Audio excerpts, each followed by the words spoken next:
अस्सलाम वालेकुम दोस्तों, कैसे हैं आप सब लोग। उम्मीद है खैरियत से होंगे। एक बार फिर हाजिर हूँ एडोबी इंडिज़ाइन की नेक्स्ट क्लास के साथ।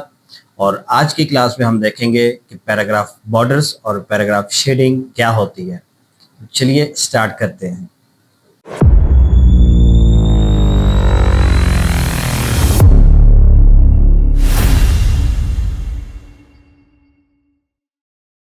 ऑलराइट, सो पैराग्राफ बॉर्डर्स और पैराग्राफ शेडिंग क्या होता है और इनको हम कहाँ पे इस्तेमाल कर सकते हैं, ये आप मेरी स्क्रीन पर अगर देखें तो ये एक इंग्लिश की बुक है। इसमें आपको ये मुख्तलिफ किस्म के जो है वो पैराग्राफ्स के ऊपर शेडिंग और बॉर्डर्स और लाइन अंडरलाइन एंड मुख्तलिफ किस्म की जो चीज़ें आपको नज़र आ रही होंगी। अब ये हम अडोबे डिज़ाइन में कैसे अप्लाई कर सकते हैं, तो वो आज की क्लास में हम देखेंगे। तो कंप्यूटर स्क्रीन की तरफ चलते हैं। अच्छा जी, ये मैंने अपना एक डॉक्यूमेंट ओपन किया हुआ है जो भी आपको दिखाया मैंने। अब इसमें अगर आप देखें तो बहुत डिफरेंट किस्म की शेडिंग्स, लाइंस, बॉर्डर्स ये अप्लाई हुए हैं। फॉर एग्जांपल अगर मैं आपको इसको प्रीव्यू मोड में दिखाऊं, by the way preview mode में जाने के लिए आप W का बटन, आपकी कोई भी चीज़ सेलेक्टेड नहीं होनी चाहिए। जस्ट आपने क्या करना है, सिंपली कीबोर्ड से W का बटन प्रेस कर देना है, तो ये आपको प्रीव्यू मोड में जो है वो आपका डॉक्यूमेंट दिखाएगा। तो ये प्रीव्यू मोड में अगर हम देखें तो मेरी हेडिंग है, उसके बाद थोड़ी सी आप कह लें कि ये यानी चैप्टर हेडिंग कह लें आप इसको, फिर चैप्टर हेडिंग की चैप्टर की डिस्क्रिप्शन है छोटी सी। अब इसमें आप देखें तो बैकग्राउंड पे एक रेक्टेंगल लगा हुआ है एक लाइट से कलर में। लेफ्ट साइड पे आपको हल्का सा बॉर्डर नज़र आ रहा है। अगेन नेक्स्ट जो हेडिंग है हमारी, इसमें आपको जो है वो एक बैकग्राउंड पे रेक्टेंगुलर शेप नज़र आ रही है विद राउंड, जो टॉप के उसके एजेस हैं उनको राउंड किया हुआ है। और अगेन एक लाइन आपको जो है वो मार्जिन तक आपको यहाँ पर नज़र आ रही है। नाउ ये बेसिकली जो है वो अगर आप गौर करें तो तमाम हेडिंग्स पे, मतलब इस हेडिंग की लेंथ जो है वो यहाँ तक है, इसका रेक्टेंगुलर बॉक्स यहाँ तक है, इस वाली हेडिंग का रेक्टेंगुलर बॉक्स यहाँ तक है और इसका यहाँ तक है। अब मज़े की चीज़ क्या है, ये बेसिकली हमने रेक्टेंगल्स नहीं ड्रॉ किए हुए, यानी हमने ऐसा नहीं किया हुआ कि हमने ऊपर टेक्स्ट लिखा और नीचे बैकग्राउंड पे हमने जो है वो रेक्टेंगल लगा दिया, या हमने बार के लिए जो नीचे आपको लाइन नज़र आ रही है उसमें हमने लाइन टूल से लाइन ड्रॉ कर दी। ऐसा नहीं है, ये हमने पैराग्राफ बॉर्डर्स और शेडिंग का हमारे पास ऑप्शन इन डिज़ाइन में मौजूद है। ये हम अगर आप लोगों ने माइक्रोसॉफ्ट वर्ड की मेरी क्लासेस देखी तो आपको याद होगा कि हमने माइक्रोसॉफ्ट वर्ड में भी ये चीज़ देखी थी, paragraph borders and shading. Same वही चीज़ हमारे पास यहाँ पे इन डिज़ाइन में मौजूद है, लेकिन इन डिज़ाइन में हमारे पास इसमें ज़रा वैरायटी ज़्यादा है। माइक्रोसॉफ्ट वर्ड में जो है वो एक उसमें क्या लेके लिमिटेड ऑप्शंस थे हमारे पास, इसमें हमारे पास फ्लेक्सिबिलिटी है, ऑप्शंस बहुत ज़्यादा हैं और हम इसको बड़े फ्लेक्सिबल तरीके से इस्तेमाल कर सकते हैं। तो मैं अगर आप गौर करें, फॉर एग्जांपल मैं यहाँ पे अगर टेक्स्ट मज़ीद ऐड करता हूँ, मैंने स्पेस प्रेस किया, मैं लिख देता हूँ मंथली ऑप्शंस। मतलब जैसे जैसे मैं टेक्स्ट लिखता जा रहा हूँ, अब आप देखें कि मतलब उसकी जो शेडिंग है बैकग्राउंड पे जो लगी हुई है वो भी उसके साथ साथ टेक्स्ट के साथ साथ जो है वो इंक्रीज हो रही है। और अगर मैं टेक्स्ट को डिलीट करूँगा, ठीक है, तो वो उसके साथ साथ कम भी होती जाएगी। सेम अगर आप ये जो नीचे वाली हेडिंग है, इसमें जो नीचे बॉर्डर लगा हुआ है, अगर आप इसको करें, फॉर एग्जांपल इसमें से मैं ये डिलीट कर देता हूँ, तो आप ये देखें कि उसका बॉर्डर की लेंथ जो है वो कम होगी। और अगर इसी की तरह मैं टेक्स्ट यहाँ पे लिखना शुरू कर दूँ, न्यू टेक्स्ट हेयर अप्लाई, मतलब जैसे जैसे मैं टेक्स्ट लिखता जा रहा हूँ बॉर्डर जो है वो ऑटोमेटिकली इंक्रीज होता जा रहा है। तो ये सारी चीज़ें हम जो है वो एडोबे इंडिज़ाइन में कैसे कर सकते हैं, तो ये चीज़ आज हमने इस क्लास में देखनी है। तो मैं एक नया डॉक्यूमेंट ले लेता हूँ, या हम जो पुराना हमारा डॉक्यूमेंट जिस पे हम काम करते पिछली क्लासेस में, मैं सिंपल वही डॉक्यूमेंट ओपन कर लेता हूँ। फॉर एग्जांपल फाइल मेन्यू में गया, मेरे पास ये डॉक्यूमेंट पड़ा हुआ है, ठीक है जी। अब यहाँ पर हमारे पास जो है वो फॉर एग्जांपल ये फर्स्ट पैराग्राफ है स्टोरी का। इस पैराग्राफ पे मैं चाहता हूँ कि बैकग्राउंड पे जो है वो शेडिंग लग जाए। अब जैसा कि मैंने आप लोगों को बताया कि हम ऐसा नहीं करते कि हम शेप ड्रॉ कर देते हैं बैकग्राउंड पे। फॉर एग्जांपल अगर मैं इसकी बैकग्राउंड पे शेप ड्रॉ कर दूँ, मैंने एक रेक्टेंगल लिया, इस रेक्टेंगल के अंदर मैंने कलर फिल कर दिया ग्रीन, इसको थोड़ा सा मैंने 50% इसका या वो टेंट कर दिया, और इसको मैं कर देता हूँ बैक पे अरेंज वाले ऑप्शन के जरिए से आप राइट क्लिक करके भी कर सकते हैं। मसलन यहाँ पे आप अरेंज से सेंड टू बैक कर दें, या आप कंट्रोल शिफ्ट स्केयर, जो ओपनिंग स्केयर ब्रैकेट है, मैं नॉर्मली शॉर्टकट की इस्तेमाल कर रहा होता हूँ, इसको बैक पे कर दिया।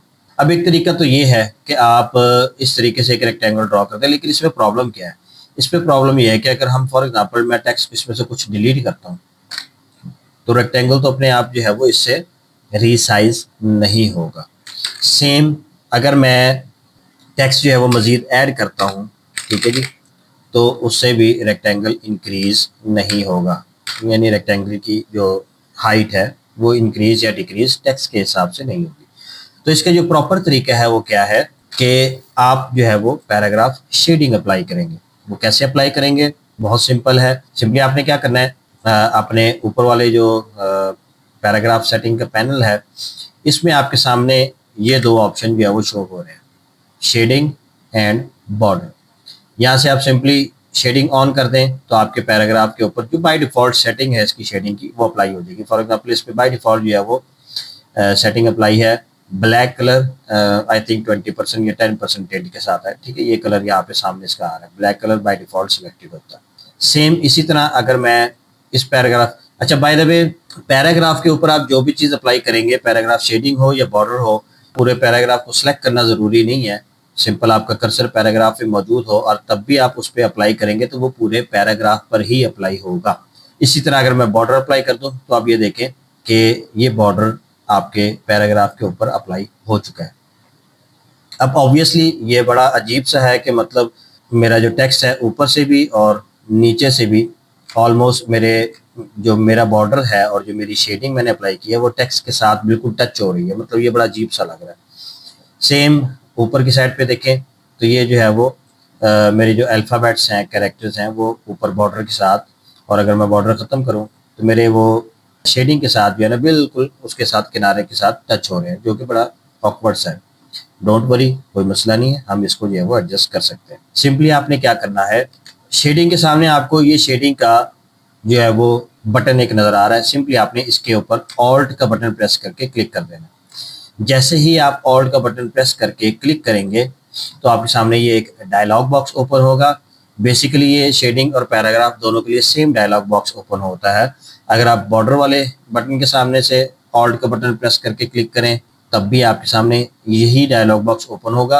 अगर आप गौर करें तो इसमें ऊपर ही यहाँ पर दोनों ऑप्शंस मौजूद हैं, शेडिंग का ऑप्शन और बॉर्डर्स का ऑप्शन। इस टाइम जो है वो शेडिंग का ऑप्शन हमने ऑन किया हुआ है और बॉर्डर का ऑप्शन हमारा जो है वो ऑफ है।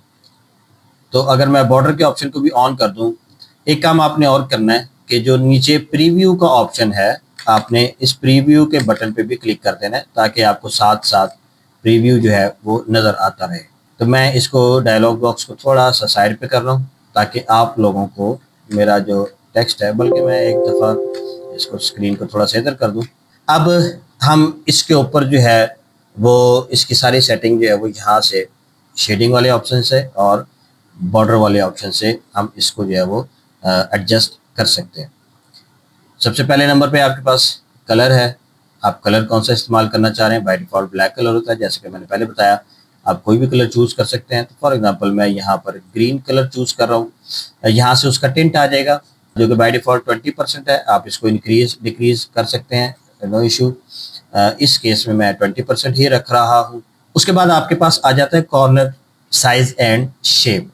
बाय डिफ़ॉल्ट जो है वो कॉर्नर्स इसके शार्प कॉर्नर्स होते हैं, यानी उनमें किसी किस्म का डिज़ाइन मौजूद नहीं होता, लेकिन यहाँ पे हमारे पास इन डिज़ाइन में कुछ डिज़ाइन मौजूद हैं, ठीक है जी। जैसे फैंसी है, बेवल है, इनवर्स, राउंडेड और राउंडेड। तो जो भी आप ऑप्शन इसमें से सिलेक्ट करना चाह रहे हैं वो आप सिलेक्ट कर सकते हैं। तो इस केस में मैं राउंडेड सिलेक्ट कर रहा हूँ। दरमियान में जो हमारा चेन का ऑप्शन है इसको मैंने क्लिक किया हुआ, ये बाय डिफ़ॉल्ट क्लिक होता है। मैं सारे जो बॉर्डर कॉर्नर्स हैं उनको सेम रखना चाह रहा हूँ, तो इस वजह से मैं इसको ब्रेक नहीं कर रहा। उसके बाद मैं साइज़ जो है वो, अच्छा मैं टिंट थोड़ा सा इंक्रीज़ करूँ ताकि आपको एक्चुअली नज़र आए कि हमारा बेसिकली हो क्या रहा है। ठीक है, बाद में मैं टिंट को कम कर दूंगा ऑब्वियसली हमारा टेक्स्ट के हिसाब से। तो अगर आप ये देखें कि हमारा बॉर्डर जो है सॉरी हमारा जो शेड है उसके जो कॉर्नर्स है वो राउंडेड हो चुके हैं। ठीक है, मैं इसको राउंडनेस थोड़ी सी कम कर रहा हूँ, 4 mm आई थिंक काफ़ी है। अब ये प्रॉब्लम है, ये आप देखें कि टेक्स्ट हमारा जो है वो मतलब मिक्स हो रहा है, किनारों पे अजीब सी ये सिचुएशन बन गई है कि ये एस जो है वो आधा बॉर्डर से बाहर जा रहा है शेडिंग से, और इसी तरह नीचे वाला वाई जो है ये भी हमारा शेडिंग से बाहर जा रहा है। तो इसके लिए एक काम तो हम ये कर सकते हैं कि हमारे पास नीचे ऑफसेट का ऑप्शन मौजूद है। ऑफसेट से क्या होगा कि हम इसकी जो विड्थ और हाइट है उसको हम उसका ऑफसेट हम एडजस्ट कर सकते हैं कि हमने इसको एक्चुअल साइज से कितना ज़्यादा और कम करना है। फॉर एग्जांपल मैं इसका ऑफसेट जो है वो टॉप से थोड़ा सा बढ़ा देता हूँ, आई थिंक 3 mm मैंने बढ़ा दिया, और बॉटम से भी मैं 3 mm कर रहा हूँ, और लेफ़्ट साइड से मैं इसको कर देता हूँ 3 mm, और राइट से भी मैं सारी तरफ जो है वो 3 mm कर रहा हूँ, यानी एक जैसा जो है वो चारों साइडों में मैंने कर दिया। ठीक है जी, तो ये ऑफसेट जो है वो इसका एडजस्ट हो गया। उसके बाद हमारे पास एक ऑप्शन जो है वो और मौजूद है कि आप इसकी जो विड्थ है वो कॉलम के हिसाब से रखना चाह रहे हैं या टेक्स्ट के हिसाब से रखना चाह रहे हैं, ये मैं आपको बाद में बताऊंगा। अभी फ़िलहाल मैं इसको क्या कर रहा हूँ सिंपली, बल्कि मैं टेंट वापस कर रहा हूँ 20% पे, और इसको मैं कर रहा हूँ ओके। तो ये अब हमारा सिंपली जो है वो शेडिंग अप्लाई हो चुकी है। अब इसमें फ़ायदा क्या है कि अगर मैं इसमें मज़ीद टेक्स्ट ऐड भी करूँगा तो टेक्स्ट इन द पैराग्राफ, ठीक है जी, न्यू टेक्स्ट में ऐड करूंगा तो शेडिंग ऑटोमेटिकली अप्लाई होती जाएगी, मुझे न्यू शेडिंग अप्लाई करने की ज़रूरत नहीं है। अब इसमें बीच में 2 पैराग्राफ्स के दरमियान में आपको थोड़ा सा वो नज़र आ रहा है ब्रेक, एक वाइट लाइन से नज़र आ रही है, वो इसलिए कि हमारा जो नीचे वाला ऑफसेट है क्योंकि हमने पैराग्राफ के बीच में स्पेसिंग ऐड की हुई है। तो फॉर एग्जांपल अगर मैं स्पेसिंग इसकी कम कर देता हूँ, पैराग्राफ के बीच में 2 mm स्पेसिंग कर देता हूँ, ये आपकी जो वो लाइन ख़त्म हो जाएगी। स्टिल आपको अगर आप गौर करें तो यहाँ पे आपको बॉर्डर अजीब सा नज़र आ रहा है, तो इसको भी हम एडजस्ट कर सकते हैं सिंपली किस तरीके से, हम इसका ऑफसेट नीचे वाला जो है बॉटम का ऑफसेट हम बढ़ा देंगे। ठीक है जी, तो बॉटम पे मैं ऑफसेट इसका कर देता हूँ फॉर एग्जांपल 7 mm मैंने कर दिया। तो ये आपका जो है वो पैराग्राफ सॉरी शेडिंग जो है वो इस तरीके से अब उसके साथ मर्ज हो जाएगी। ये फिर डिपेंड करता है ये आपके स्टाइलिंग के ऊपर, आपके डिज़ाइन के ऊपर कि आप इसको किस तरीके से मैनेज करते हैं। आप ऊपर वाला ऑफसेट भी बढ़ा सकते हैं नीचे वाले पैराग्राफ का, या ऊपर वाले पैराग्राफ के नीचे वाला ऑफसेट बढ़ा सकते हैं, एंड सो ऑन, जो आप जिस तरीके से करना चाहें। अब इसमें एक प्रॉब्लम ये है कि फॉर एग्जांपल मैं ये चाहता हूँ कि हमारा जो शेडिंग है हमारी वो हमारे इस मार्जिन के अंदर अंदर ही रहे, क्योंकि फॉर एग्जांपल हमारा ऊपर वाला जो टेक्स्ट है वो मार्जिन के साथ है, हेडिंग भी मार्जिन के साथ है, लेकिन ये जो है वो मार्जिन से बाहर जा रहा है। हम ये चाहते हैं कि ये वाला टेक्स्ट थोड़ा सा आगे हो जाए और शेडिंग हमारी जो है वो मार्जिन से स्टार्ट हो। तो टेक्स्ट को आगे करने के लिए हम सिंपली क्या कर सकते हैं, इंडेंट इसमें जो है वो ऐड कर सकते हैं। तो मैं इसके जो है वो इंडेंट ऐड कर रहा हूँ for example 3 mm left side पे और 3 mm ही राइट साइड पे। ठीक है जी, और अब मैं इसकी जो शेडिंग है वो लेफ्ट साइड पे और राइट साइड पे 0 0 कर रहा हूँ। तो अब आप देखें कि ये हमारी शेडिंग जो है वो विद इन मार्जिन आ चुकी है। ठीक हो गया। तो इस तरीके से आप सिंपली एक किसी भी पैराग्राफ के ऊपर शेडिंग जो है वो अप्लाई कर सकते हैं। अब ये वाली जो शेडिंग हमने अप्लाई की है ये with respect to the column की है, यानी इसकी जो विड्थ है वो कॉलम के हिसाब से, यानी अगर हमारा टेक्स्ट जो है वो यहाँ से कम भी हो जाए, फॉर एग्जांपल हमारा इस वाले पैराग्राफ में टेक्स्ट सिर्फ यहाँ तक है, ठीक है जी। तो अब आप देखें कि बल्कि मैं इसको भी डिलीट कर रहा हूँ। अब टेक्स्ट तो हमारा यहाँ तक है लेकिन शेडिंग हमारी फिर भी एंड तक जा रही है। ठीक है, मैं नीचे वाले पैराग्राफ से शेडिंग खत्म कर रहा हूँ। ठीक है जी, शेडिंग हमारी एंड तक जा रही है, जबकि हम ये चाहते हैं, जैसे कि मैंने आपको सैंपल में दिखाया था, कि हम ये चाहते हैं कि हमारी शेडिंग जो है वो टेक्स्ट के हिसाब से हो, यानी जितना टेक्स्ट है उतनी ही शेडिंग हो। तो फिर हमने क्या करना है, उस शेडिंग वाले ऑप्शन में जाके विड्थ जो है उसकी कॉलम के बजाय उसको हम कर देंगे टेक्स्ट। जब हम इसको टेक्स्ट कर देंगे, अब ऑब्वियसली जो लेफ्ट साइड पे हमारा टेक्स्ट था वो 3 mm यानी जो स्पेस हमने दी हुई थी वो कॉलम के हिसाब से थी, तो हमारा वो वापस टेक्स्ट के साथ आ गया, क्योंकि हमारे लेफ्ट साइड पे हमने ऑफसेट इसको नहीं किया हुआ, तो वो हम 3 mm यहाँ पे कर देंगे, और राइट साइड पे भी मैं 3 बल्कि 5 mm जो है वो कर रहा हूँ। तो ये इस तरीके से हम अब इसको टेक्स्ट के हिसाब से हमने एडजस्ट कर दिया। अब अगर मैं यहाँ पर मतलब टेक्स्ट लिखता हूँ, ठीक है जी, तो वो टेक्स्ट के साथ साथ मेरी जो है वो शेडिंग इंक्रीज होती जाएगी, डिक्रीज होती जाएगी, जैसे जैसे मैं टेक्स्ट के साथ टेक्स्ट लिखता जाऊंगा या डिलीट करता जाऊंगा। ठीक हो गया जी। अब जो हमारी सेटिंग थी शेडिंग की, तकरीबन सेम यही सेटिंग्स हमारी पैराग्राफ बॉर्डर्स के ऊपर अप्लाई होती है। मैं नीचे वाले पैराग्राफ पे आ रहा हूँ और इसके ऊपर मैं अप्लाई कर रहा हूँ अब बॉर्डर्स की सेटिंग में मैं जा रहा हूँ। तो अगर आप यहाँ पे गौर करें तो नीचे कॉर्नर साइज एंड शेप और ऑफसेट, ये तकरीबन आपको सेम वही सेटिंग नज़र आ रही है जो कि आपको शेडिंग में नज़र आ रही थी, और एग्जैक्ट है भी वही सेटिंग्स। यानी आप इसके कॉर्नर्स जो है वो उस हिसाब से राउंडेड करना चाह रहे हैं, फैंसी करना चाह रहे हैं, इन्वर्स राउंड करना चाह रहे हैं, जो भी करना चाह रहे हैं वो कर सकते हैं। इसी तरह आप इसको ऑफसेट जो है वो उसका एडजस्ट कर सकते हैं अपनी मर्जी से। एक चीज़ आपको इसमें जो है वो डिफरेंट नजर आएगी, वो है यहाँ पर स्ट्रोक। ऑब्वियसली हम चूंकि बॉर्डर अप्लाई कर रहे हैं तो इसमें हमारे पास अब ये फ्लेक्सिबिलिटी मौजूद है कि हमने बॉर्डर चारों तरफ अप्लाई करना है, 2 साइडों पे अप्लाई करना है, 3 साइडों पे अप्लाई करना है, 1 साइड पे अप्लाई करना है। यानी ये अब आपके ऊपर डिपेंड करता है कि आप जो है वो बॉर्डर किस तरीके से अप्लाई करना चाह रहे हैं। तो फॉर एग्जांपल मैं जो है वो फ़िलहाल मैंने बॉर्डर सारी साइडों पे 0 कर दिया। मैं इसकी चेंज है वो ब्रेक कर रहा हूँ, और सिर्फ मैं ये चाह रहा हूँ कि इसकी जो है वो बॉटम पे बॉर्डर लग जाए, और उसकी मैं जो मोटाई है बॉर्डर की वो मैं कर रहा हूँ 2 पॉइंट्स। उसके बाद बॉर्डर की आपके पास जो है वो टाइप है, सॉलिड अप रखना चाह रहे हैं, या आपके पास जो मुख्तलिफ स्ट्रोक के ऑप्शंस जो नॉर्मल स्ट्रोक में मौजूद होते हैं, सेम वही ऑप्शंस आपके पास यहाँ पर मौजूद हैं, आप यहाँ से सिलेक्ट कर सकते हैं। उसके बाद उसका कलर है, कलर मैं इसको जो है वो ग्रीन कर रहा हूँ। उसकी टिंट है, कितने % आप टिंट रखना चाह रहे हैं, फिर कैप है, ये हम स्ट्रोक वाली क्लास में देखेंगे। अभी हमारी स्ट्रोक वाली क्लास शेप्स वाली जो हमारी क्लास है वो आएगी, उसमें हम तफसील से देखेंगे कि ये डिफरेंट कैप्स और डिफरेंट जॉइंट्स जो हैं वो उनका क्या मकसद होता है। अभी के लिए आप जो है वो इसको सिंपल जो है वो बाय डिफ़ॉल्ट जो सेटिंग है उस पर रहने दें। अच्छा, अब हमारे पास चूँकि हमने सिर्फ और सिर्फ बॉटम पे बॉर्डर अप्लाई किया, तो अब हमारा ये कॉर्नर इसको चेंज करने से ऐसा कोई फ़र्क नहीं पड़ेगा। नीचे ऑफसेट पे आ जाते हैं। अभी अगर आप देखें तो नीचे जो बॉर्डर है हमारा वो टेक्स्ट के साथ बिल्कुल जुड़ा हुआ है, तो मैं इसको थोड़ा सा हटाना चाह रहा हूँ। तो उसके लिए फिर मैं नीचे जो है वो ऑफसेट आई थिंक 2 mm या बल्कि 1.5 mm जो है वो मैं रख रहा हूँ, और इसको मैं कर देता हूँ ओके। इसकी विड्थ जो है वो मैं कॉलम के हिसाब से रख रहा हूँ। अगेन वही चीज़ है, अगर आप टेक्स्ट के हिसाब से करेंगे तो टेक्स्ट के साथ कम ज़्यादा होती जाएगी, अगर आप कॉलम के हिसाब से रखेंगे तो जो आपके टेक्स्ट फ्रेम का साइज़ है, यानी जो कॉलम है आपका, उसके साथ ये एडजस्ट होगा, उसके साथ कम ज़्यादा होते जाएगा। इसके बाद मैं कर रहा हूँ ओके। तो आप सिंपली इस तरीके से अप्लाई कर सकते हैं। अब अगर फॉर एग्जांपल मैं इस नीचे वाले पैराग्राफ पे भी बॉर्डर अप्लाई करना चाह रहा हूँ, और इस पे मैं अप्लाई करना चाह रहा हूँ ओनली ऑन लेफ्ट साइड, और मैं 5 पॉइंट्स या 6 पॉइंट्स का बॉर्डर में अप्लाई करना चाह रहा हूँ, और इसका कलर मैं कर रहा हूँ ग्रीन। बल्कि मैं टेक्स्ट को मैंने सेलेक्ट किया हुआ तो वो बड़ा ऑकवर्ड सा आपको शायद नज़र ना आ रहा हो। अगेन मैं दोबारा सेटिंग में आ गया हूँ, इसको बाकी बॉर्डर्स 0 और लेफ़्ट साइड पे 6 पॉइंट्स। ठीक है जी, अब आपको ये नज़र आ रहा होगा, और इसको मैं कर रहा हूँ कलर ग्रीन।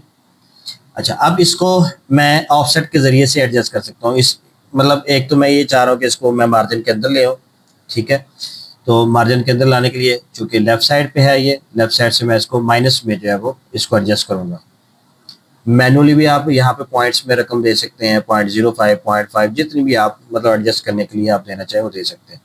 दूसरा काम मैं ये कर रहा हूँ कि मैं इसको टॉप और बॉटम पे थोड़ा थोड़ा एक्सटेंड करना चाह रहा हूँ, ठीक है जी। तो 2 पॉइंट्स मैंने टॉप पे कर दिया, 2 बॉटम पे, और पैराग्राफ के शुरू में मैं इंडेंट ऐड कर। तो ये इस तरीके से भी आप जो है वो शेडिंग बॉर्डर अप्लाई कर सकते हैं। अच्छा, अब आप एक ही पैराग्राफ के ऊपर बॉर्डर और शेडिंग दोनों अप्लाई करना चाह रहे हैं तो आप वो भी कर सकते हैं। तो फॉर एग्जांपल जैसे मैंने इसके ऊपर शेडिंग अप्लाई की थी, तो इसी पे मैं बॉर्डर भी अप्लाई करना चाह रहा हूँ और मैं सेम सेटिंग के साथ बॉर्डर अप्लाई करना चाह रहा हूँ। तो मैं क्या करूँगा, मैं इधर से देख लेता हूँ कि भाई शेडिंग पे मैंने राउंडेड कॉर्नर किए हुए हैं 4 mm, ठीक है जी। तो मैं बॉर्डर्स पे जाके क्या कर देता हूँ, इसको राउंडेड कॉर्नर्स और इसका मैं साइज कर देता हूँ 4 mm। शेडिंग पे मैंने इसको इसकी विड्थ को एज रेलेवेंट टू टेक्स्ट किया हुआ है और बॉर्डर्स में भी जाके मैं इसको क्या कर रहा हूँ, एज रेलेवेंट टू टेक्स्ट कर रहा हूँ, ठीक है जी। ऑफसेट में देख लेता हूँ 3735, तो यहाँ पे भी ऑफसेट में दे देता हूँ 3735, ठीक है जी। मतलब सेम एग्जैक्ट सेम सेटिंग में रख रहा हूँ और इसका कलर मैं सेलेक्ट कर रहा हूँ ग्रीन और इसकी मोटाई में सेलेक्ट कर रहा हूँ 1.5 एंड ओके। तो ये अब आपका बॉर्डर भी अप्लाई हो चुका है और ये सेम वैसे ही है जैसे आपकी शेडिंग है। मतलब आप इसमें अगर न्यू टेक्स्ट लिखेंगे तो आपका बॉर्डर भी एक्सटेंड होता जाएगा और आपकी शेडिंग भी अप्लाई होती जाएगी। डिलीट करेंगे एंड देन ये आपकी शेडिंग और बॉर्डर जो है वो ऑटोमेटिकली एडजस्ट होंगे। तो ये थी हमारी आज की क्लास। आप बड़े सिंपल तरीके से, अब नेक्स्ट जो हमारी क्लास आनी है उसमें हमने ये देखना है कि ये सारी सेटिंग हमने एक पैराग्राफ पे अप्लाई कर दिया, तो ये हम बार बार रिपीट होने हमारे ये पैराग्राफ। अगर आप गौर करें तो ये फॉर एग्जाम्पल स्टोरी का पैराग्राफ है, ये यहाँ पे है, यहाँ पे मौजूद है, डे 3 में फिर मौजूद है, डे 4 में फिर मौजूद है एंड सो ऑन। यानी ये रिपीट हो रहा है और पूरा फॉर एग्जांपल ये इसमें जो है वो 31 डेज का जो है वो ये एक मतलब एक बुक है, तो उसमें ये 31 टाइम जो है वो ये चीज़ आनी है। तो हम इसको बार बार इस्तेमाल करना है, तो हम क्या करेंगे, उसके लिए हमारे पास हैं paragraph styles and character styles, तो वो हम देखेंगे नेक्स्ट क्लास में। आई होप आज की क्लास आप लोगों को पसंद आई होगी और आप लोगों ने कुछ ना कुछ सीखा होगा। मुझे कुछ कमेंट करके बता भी दिया करें नीचे। अगर आप लोगों को कोई चीज़ें समझ आ रही हैं, कोई कन्फ्यूजन है, तो वो भी आपको सवालात हैं आपके, वो आप नीचे कमेंट कर दिया करें। वीडियो पसंद आई है तो लाइक करें, शेयर करें दोस्तों के साथ और मज़ीद ऐसी वीडियोस के लिए चैनल को सब्सक्राइब भी कर दें। मिलते हैं नेक्स्ट वीडियो में, तब तक के लिए इजाज़त दीजिए। अल्लाह हाफिज़। अस्सलाम वालेकुम वरहमतुल्लाहि वबरकातुहू।